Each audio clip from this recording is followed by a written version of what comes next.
క్షామకాలమున ఆయన నిన్ను తృప్తిపరచి నీ ఎముకలను బలపరచును.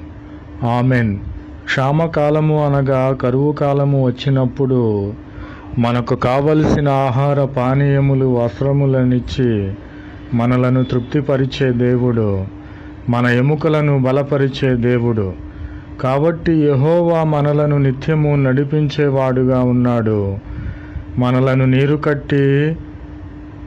నీరు కట్టిన తోటవలెను, ఎప్పుడును ఉబుకుచుండు నీటి ఓటవలెను ప్రభువారు ఉంచెదరు. ప్రభునామమునకు స్తోత్రములు కలుగునుగాక.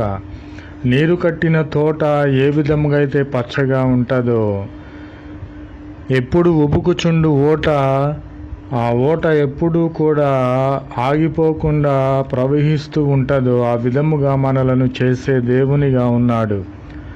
కాబట్టి